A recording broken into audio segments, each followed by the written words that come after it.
Hey everybody, Jochen Heiden here. I'm still alive. I'm back with the 25 January 1942 Turn 50 combat replay and analysis. Uh, yeah, so the big topic still going into this turn is going to be the invasion of Java and what happens next. He has a lot of ship assets tied up down there, and I'm curious what he's going to do with all of them. So let's watch it together and see what he does. Okay, and here we go. 25 January. Uh, okay, we picked up another base there for free in Java.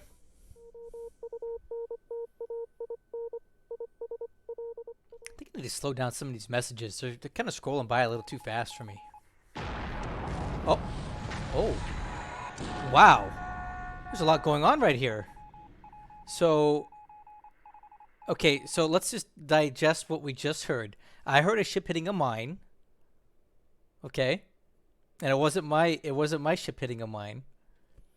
And the O-16 just south of Takao just took out the Chio Maru. One torpedo is all that should need. So he hit a mine and we sank a ship. Let's listen for our favorite sound. Nice. All right. Okay, so the S-28 is near Lunga, and it looks like we just took some damage from a depth charge. Lunga is the northern part of Guadalcanal, if you will.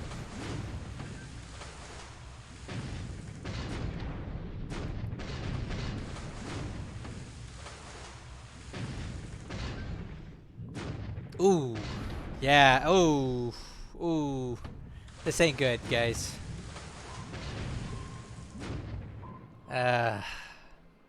S-28 took 3 hits, and from what we saw going through the animation, it looks like they were pretty severe. So we need to get that thing back down into Brisbane or Sydney ASAP for repairs. Hopefully it'll make it. We've lost enough subs already. I don't need to lose any more. Oh, hear that? You guys hearing that? That's a sinking something. A sinking sub? I think so. Guys, I think one of his subs just sank. Oh, it's cool. I hope so. Where though?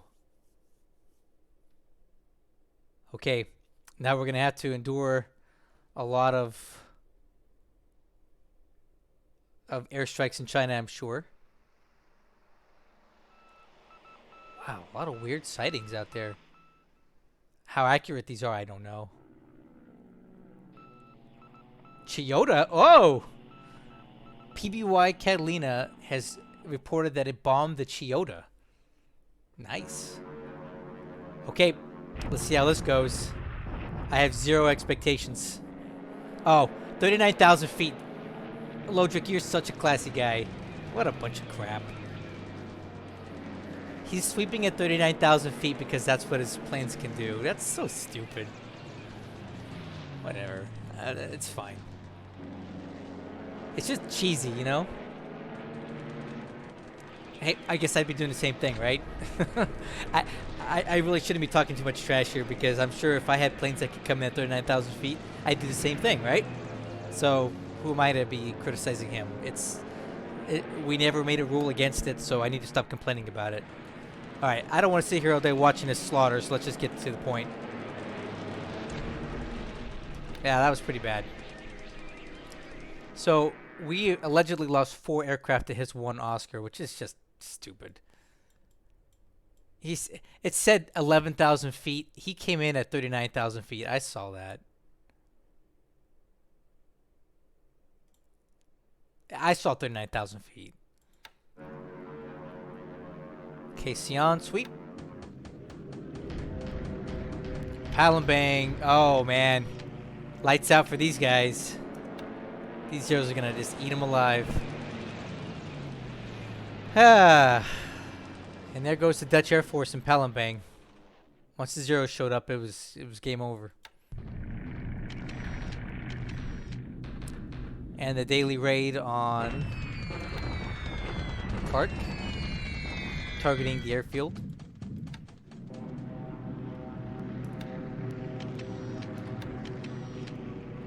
sweeping over Henyang just in case. You know, you never know. Maybe we got fighters back there now, right?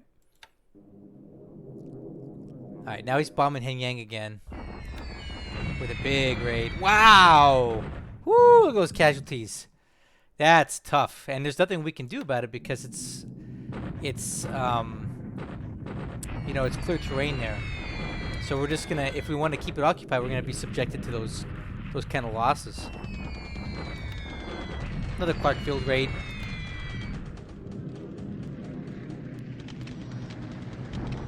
All right, this is the marked for death unit that got kind of displaced about a week ago. It's getting picked apart. And a raid on Sion. To what end, I don't know. I don't know what he's trying to do here with this. Okay, another Canton raid hitting that unit down there south. Yeah, he's really going after Henyang. Is he going to try to drop some more paratroopers in there? I guess he didn't learn his lesson the first time.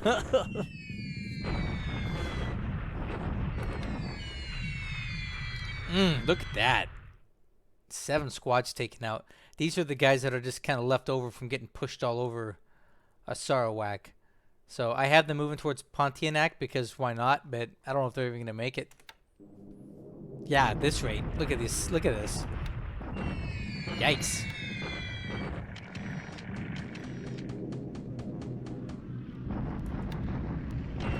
Yeah.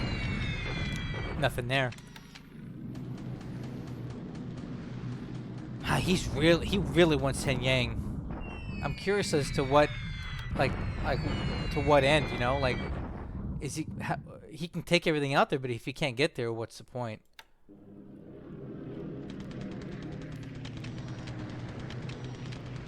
Oh, got some Oscars. I lied. I had a few more SB3s left, but I don't know if they're gonna get anything done here. We did at least hit the 10th Division, 104. I'm sorry, 10th Division, the 104th Division, which is the main unit there. We don't really get any damage done to it though, and we lose at least 1 SB3. But the B-17s are coming in, and they don't mess around with Oscars. We ain't got time for that. They're like, "Excuse me, I'm just gonna come on through here. Don't mind us." Hey, Oscar, you were better if you had just stayed down on the ground. Yeah, he didn't want any of that smoke. Hopefully these guys can get a little more done here.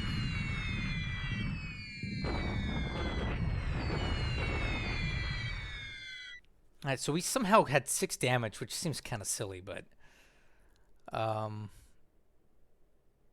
we don't seem to do a lot of damage to anything, which seems kind of hard to believe, but okay.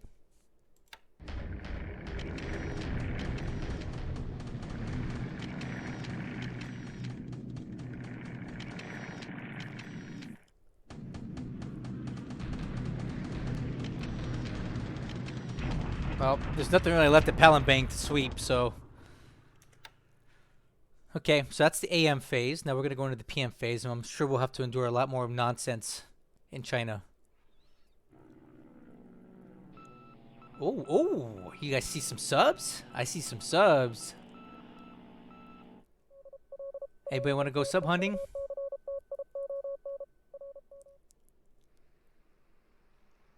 A lot of ships being sighted right now. We'll have to look at that very closely when we analyze this turn.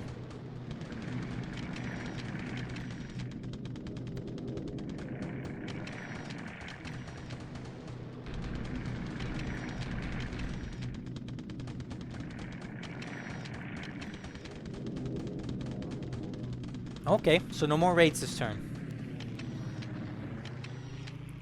So now it's ground combat time. Let's see what happens here.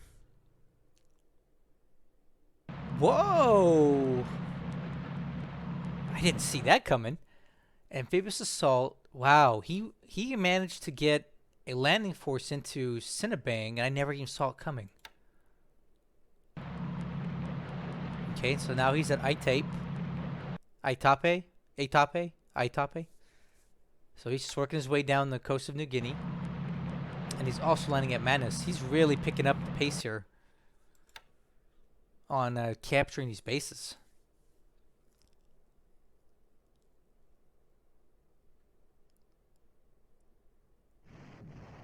Okay, so here's the daily bombardment at Changsha.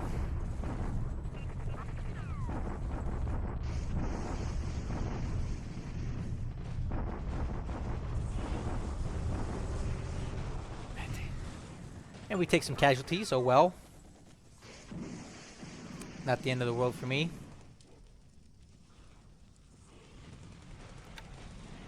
Okay. Bombardment attack here south of Sion. We take some minor casualties, but I know that he's burning up a lot of supplies to do that. Okay, a bombardment at Clark. I don't know why he doesn't just take it.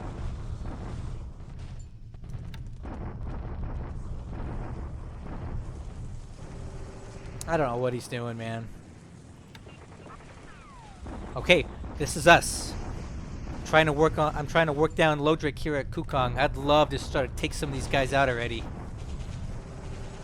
Ah! Oh, we're slowly wearing them down, guys. Alright, yeah, look at that. We're wearing them away, slowly but surely. So, the adjusted is looking really nice now.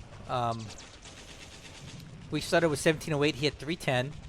When he adjusted down, it's 883 to 245. 3-to-1 odds. He is definitely out of supply. So he takes a lot of casualties here. And we do too, but that's okay because we can get ours back and he can't. One thing I see here with the guns lost and the vehicles lost, that these are going to really help us. So it's just a reminder that we need to keep pushing because we will reduce him soon at this rate. Because he cannot recover these losses. Okay. All right. So slowly but surely we will chip away at this.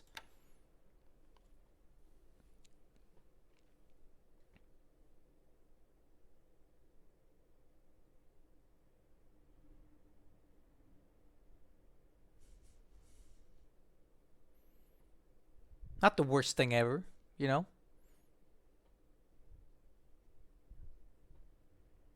Ooh, did you guys see that?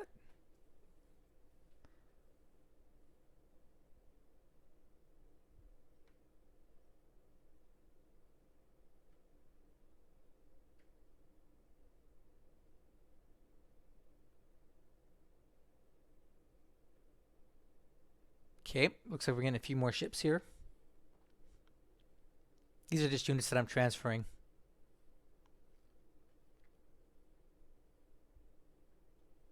Oh, these are new. These are new units.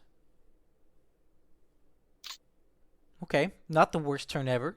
Let's take a look at the analysis on this.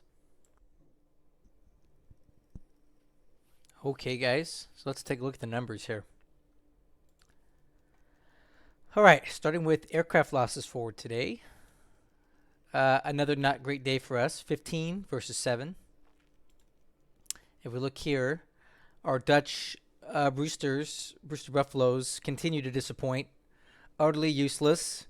Got themselves shot down over Palembang. Okay, we lost 10. Surprisingly, they're claiming 5 losses for Oscars. 1 shot down and 4 ops losses. It might be the distance. He's probably having to use drop tanks to get there, so that increases the ops loss potential when you do that. He lost 2 ANs. We lost 2 Hawks and 2 more SB3s. And 1 Hurricane 2B. I think that was a landing mishap or something. Ops loss. So taking a look at the top pilots, we have 6 wounded and 4 KIA. So you know what I like to do with wounded pilots, right? Let's take a look at that now.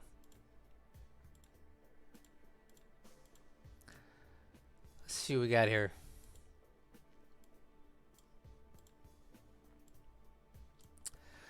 Okay, we have 1 here, Mr. Busser.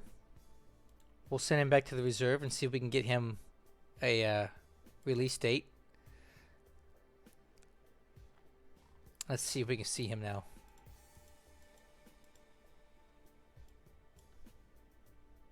Mr. Buster, look at that. He will recover. So when you have a due date, that means that his injury, wounded in action status will return to okay. So cool, we recovered one. The rest appear to already be recovered, so awesome. Looking at the Army lost points, it ticked up for both of us. He had a bad day down there in Kukong, but we also lost a lot. But they're Chinese, we'll get more, right? Ship sunk this last turn was surprisingly in our favor for once. Last turn. The Chio Maru took another torpedo from a Dutch sub. This is south of Takao. And again, it's one of my favorites to sink, the 3-pointers. They have the 3 ASW rating. This was a Dutch sub that took it out, so good for him. And also, you may recall, we heard him hit a mine, and we heard something sinking, and it sounded very much like a sub. So I think we may have killed another one of Lodrik's subs this turn, which is always a welcome sight. Now, where that occurred, I couldn't tell you. We've got mines all over the place now, so I don't know exactly where he hit the mine, but he definitely hit one. And something sank, so hopefully in a few months the propaganda ministry will finally let us know who it was, and we can add that to our tally board. But, you know, I'm still happy with that. I'm not happy with this, but I am happy with this. You know, we're ticking that up every turn. We're showing Lodrik that we're not to be messed with a little bit here. He's definitely got the better of us up to this point, but I'm figuring myself out. I'm getting my act together, and I'm gonna really look forward to seeing him take some losses here soon. Trust me. So we can take a look at the score here. He's ahead of us by 291 points. It's not the end of the world by any means. He's definitely within arm's grasp. Now, that's going to change here once he finishes up in Java, but I think we do have a little bit of time to get something done there. So, all in all, I'm okay with where things are at for January 26. Since we're already in this screen, we can take a look at what we can expect for reinforcements here. A lot of these you see here in one day are just units that I'm transferring around. But it's like we got another Hurricane unit coming in at Aden, which is great. Looks like we're going to get the battleship Idaho in 5 days. We have a DC-2 unit, which is a transport unit coming in at Aden, which we definitely need. And this is something I'm really looking forward to, some actual, real, legitimate recon aircraft. These F-4 Lightnings are basically P-38 Lightnings that are reconnaissance aircraft. And I'll be looking to get these out into the Pacific ASAP. Because one thing I don't have right now is good recon on anything. Sorry about my voice. I'm still recovering. So anybody that was curious, if you're not on my Discord, I already told them there, but I don't have COVID. I don't have a flu or a cold. I actually ended up with strep throat. And I got to tell you, strep throat was way worse to me than COVID. I've had COVID before, and this strep throat was way worse. So if you don't lick any light poles, don't kiss any dirty people, wear a mask, do all that stuff, but don't get strep. It sucks. Anyway, off topic here. Let's look at the ship withdrawal, because I know in other campaigns for other people that's really gotten people in trouble. So for us, the most important one is the Dominion Monarch, and that one I have basically heading back to Aden right now, and I can withdraw it from there. So it will make it back to Aden before this time is up, and we won't be losing any political points for that. The Joseph T. Dickman is already at Aden, and I'm just probably going to leave it there because it's not worth getting it lost in the shuffle. The Queen Elizabeth is currently doing some secret missions out in the Pacific. I won't tell you where. And I'm be tracking that, but for the short term, Dominion Monarch and Dickman, I've got them under control.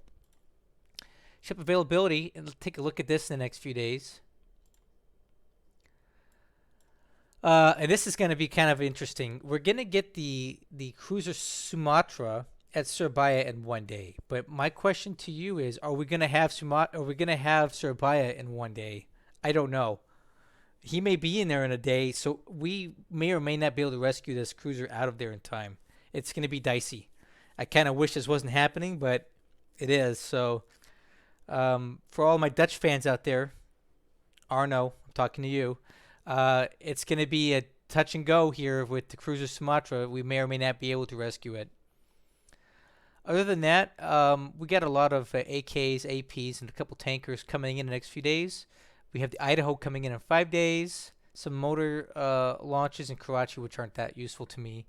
This D.D. Norman is an N-class destroyer at Cape Town. It's got excellent ASW. I'll be looking forward to that. And then scrolling through this list, it's just a lot of minor ships here. The Revenge in 11 days we're getting at Cape Town. It'll be interesting for us to figure out how to use this ship because it's really slow. It doesn't have a lot of range. It's got some big guns though. So I'm going to have to find a way to use Revenge so it's not going to get sunk for nothing. All right, taking a look here. Just a lot other than okay, in the 20 days we get the Ramillies and the Resolution. So that should be basically all 4 of the R-class ships we'll have in the Indian Ocean. And again, trying to figure out how to use them is going to be the next question. And then for ground reinforcements, we can take a look at this. We're getting a couple base forces here in Aden in the next couple days. I believe these to be units that I'm reforming because they were taken out in other places. In 3 days, we get the Hawaiian. In Hawaii, we get the 7 Bomber Command, which is definitely always good to have more area headquarters. I don't expect to leave that there in Hawaii because I don't need it there. So I'll probably load that up on a transport and send it down to Australia or somewhere where we can make good use of that. And then over here, in 5 days, we get these group base forces, which are excellent for me because they have a lot of aviation support, and I could really use those in like Rangoon, in Calcutta, different places like that where I have a lot of aircraft. So I'll be getting these out where they need to be as soon as possible. The 23rd Indian Division, we're getting at Madras, which is definitely a welcome sight. We'll need it. We got another Chinese corps coming back on the field. This is one that was probably taken out early in the campaign. And then we get some more units here in San Diego that we can get in the fight. These Raider battalions are excellent. So there we go for ground unit reinforcements. Let's take a look at the actual situation now. So in China, we'll start here. Status quo up in the north again. He's just doing bombardments at Xi'an, which is fine. I'm not seeing anything else happening right now. What would be smart for me to do, actually, is to put a picket unit kind of here, like a tripwire, right? In case he decides to shoot across straight this way. So what I might look at doing is taking one of these units that are coming down the road and peeling them off this direction, just so I can have a picket unit. And then if I know that he's coming this way, I can start reacting accordingly. He bombed the heck out of us at Henyang last turn. And you can see the damage that we took. We took heavy, heavy casualties here. But I don't really know what else I can do about it, right? So I'm just going to have to endure it because I just have no way of defending against it. Other than that, we're holding good at Changsha. He's bombarding us, but not doing too much damage to us. Nothing that we can't take. One thing I did notice here is that he's got units on this road that I did not see before. So I'm wondering if he's going to start heading down this way to try to reinforce this unit, to try to bust through to free his units at Kukong. And obviously, at Kukong, we had a battle here. We took a lot of heavy casualties, but so did he. And the difference between him and I is I can resupply and re-equip mine, and he cannot. So every loss he takes at Kukong makes him that much weaker. And we're slowly chipping away at his power there. So a few more attacks and he'll be finished. Moving over to Burma, we actually got some recon this turn successfully. And look what I see. 28 fighters at Chiang Mai. Well, I don't know about you, but I feel like stretching my legs. I feel like my AVG guys, my P-38s, everything at Rangoon's kind of getting hungry for some action, right? We got a lot of aircraft here. So maybe I'll send a few over to Chiang Mai next turn at high altitude. I don't know, 39,000 feet or so, something like that. And we'll see what he's got going on. And maybe rattle his cage a little bit just to let him know, like, he's not the only one that can do some sweeps. So, I don't know, I'm feeling a little bold. Let's see what we can do here. I'd love to stick it in his face once and give him a whooping. Also, I noticed this. He's got 2 subs, and we've spotted these with our naval search and ASW patrols. He's got 2 subs, and he's stationed these guys so that as we come down the road here from Calcutta, we have to drive over these, right? Well, I have some ships heading out that way right now to deal with this. And I've got some ships that are special for killing subs. So, Lodrik, I know where your subs are at. You might want to move them, buddy, because it's not going to be pretty once we get there. Other than that, it's been pretty quiet in the Indian Ocean lately, and I'm enjoying the break of his cruisers heading in here and ripping stuff up. So we're going to take this time. We're not moving troops into Rangoon via ship, but I will continue sending supply convoys down there because why not? You know, we're getting lots of supply in. We got another convoy coming in this turn. Check it out. Another 25,000 supply will be dumping into Rangoon this turn. And all that's going to keep feeding into China and keep us alive there. So, you know, awesome. We'll keep it coming. That's good stuff. And not so great news.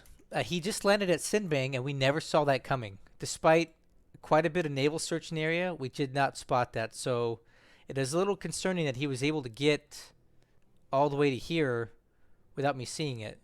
So I'm wondering if it was that task force that was here. They came down that way. So I don't know. He took this base. I don't know really what good it is to him. He can have it. The base that I'll be concerned about is Siberowit because I have a lot of stuff there. So that's the one I'll be looking out for. We had a pretty bad air battle here last turn with Lodrik, and our Dutch aircraft once again did not impress. They let us down wholeheartedly, got shot down, and we hardly inflicted any casualties. And this is well within range of Singapore when his aircraft are using drop tanks. So it's not even worthwhile at this point keeping those aircraft in the air for a cap. Like, what's the point? They're just going to get shot down. So I'll have to find another use for these Dutch aircraft because they obviously can't do their primary mission of shooting down enemy aircraft. So here in Java, we somehow lost sight of all of his ships. They're gone. Now, I think it's because I was relocating my air search assets to Tillitjap. To Jilitjap. How we say that wrong. But I expect within the next turn, we'll get eyes on everything again. I'm kind of wondering if this is where he hit the mines. I've been putting submines here every turn. I wonder if he ran over one. Either way, we don't see his ships anywhere, so we'll have to keep an eye out for that. He is moving towards Surabaya and Molang, and he did take this base last turn just by proximity. It's a race against time to get these ships out of here. So the President Madison has got one more day, and the K-16's got 2 more days before I can move them. And let's just hope that we can actually get him out of here. A couple sightings. We have this task force, which was over here last turn, moving down this way. It might be a reinforcement, or it could even be a move on Balikpapan. I don't know. We also have this task force, which is very large, and I think it's heading towards Kendari. So I have a sub heading over there as well, just to see if we can put up a good fight there for it. So we'll watch out for that. But if I were a betting man, I would say he's coming in for Kendari. So what I might do is relocate this unit here. We'll move it over here to Ambon just to keep it from getting blown up, right? All right, so let's look at Philippines now. We're just waiting for him to attack us at Clark. We're unable to really build any fortifications because of the amount of damage he's putting on here. But, you know, that's cool. Whatever. Actually, I need to pull some supply down into Bataan before it's too late. I don't know what he's waiting for. I think he could take Clark now. I don't know why he's not, but whatever. Check this out. These were the ships that were stuck in Cagayan, and we snuck out once again underneath his nose. His naval search must suck even worse than mine, because this is not the first time I've gotten ships underneath and around him. So these guys are well on their way to Adak because they've got supply and they're good ships. So I'm just going to send them out there out of harm's way. They'll take the... Ooh. Ooh, actually, let's reroute these guys a little bit, huh? See how that looks. Yeah, I don't want to drive around there. That's not a good idea. But yeah, but we'll get these guys over to ADAC. Okay. And check this out. My troops have arrived in Cagayan, and I think it's time for a big old brawl. I think we outnumber him 4-1 here. So we're gonna go for it. We're gonna deliberate attack here and see if we can repel the invaders out of Cagayan. Short term, it'll definitely screw him up if we can get him out of here. Long term, I don't think it's gonna have a big impact because he'll just come back with more.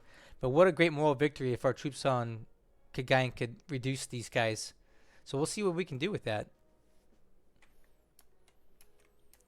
All right, taking a look here in Australia. It's dead quiet out here near Perth. We're just getting convoys in and moving supplies around. No big deal. Over here, down here, his subs seem to have skedaddled because I brought in 2 of these bad boys. These Hudsons that I was telling you about last turn are absolutely amazing. They are killer. They have radar too, so I feel confident between all the ASW ships I've got here and these ASW aircraft I've got that we've opened up a lane for our convoys to get back into Sydney. So, it's good stuff. We do have some convoys coming in too, as you can see. Much needed supply. Quiet over here in Noumea. Luganville's doing good. We're just unloading some stuff here. We actually got a ship in and out of Port Moresby with supply, and we're getting another one in. And I'm actually moving this guy out here. Why do you ask? He's going to be a picket ship. So hopefully he'll act as a tripwire. So the next time Lodrik's stupid carriers try to come through, they may trip over this guy, and they'll be like, oh, hey, we have to do something about that. And I'll have an advance notice because I'm not satisfied with the way that Lodrik's getting his carriers in here. I think it's baloney. I'm not saying he's cheating. That's not what I'm saying. I just think the game mechanics aren't working in my favor, so he's able to get these guys in here from outer space. So I'm going to start putting up some picket ships all through here. So next time he tries to do that, I'll have a little bit of notice because I can afford the loss of an AKL. Over here, the S-28 did take a lot of damage that last turn, as you can see. It was hit pretty hard by whatever that thing was, that patrol boat. So we're going to send this guy. Actually, we're going to send him down here to Brisbane. And there we can put him in the shipyard and get him back into service. So this is definitely recoverable damage, which is not the end of the world. We're going to be moving kind of slow, but we can recover this thing. Wrapping up this video, the last thing I want to look at here is the activity over here in the Bismarck Sea. He's landing at Manus and Aitape. So I'm moving my subs around to try to get into these areas to see if we can pick off a ship. I've got one going to Aitape, Wewak, and Manus as well. I've had to pull them away from Rabal because of his ASW searches, but as you can see... Oh, I actually need to move that guy. Just to get him further away, okay?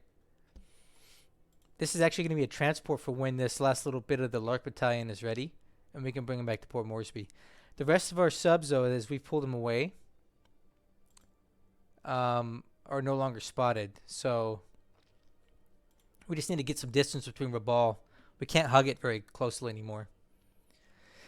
Okay, so that's the turn. I'm actually feeling a little bit upbeat about it. I like what happened this turn. I like what we did at Kukong. I like the fact that he hit a mine and sank maybe a sub. I like that we sank another patrol boat with a torpedo from a sub.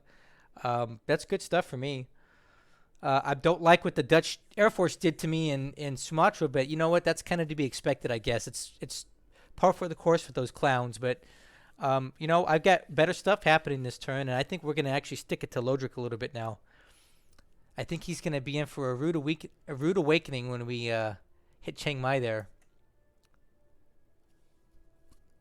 So let's go in there and ruffle some feathers and see what we can do, huh? Anyway, thank you so much for supporting me. I'm sorry about my voice sounding like crap. I've been sick, as you know, but I'm getting better. I've got my energy back, so I'm happy to get back on this stuff. So thank you all for your well wishes, and let's get these campaigns going, man. Let's do it. Catch you on the next one.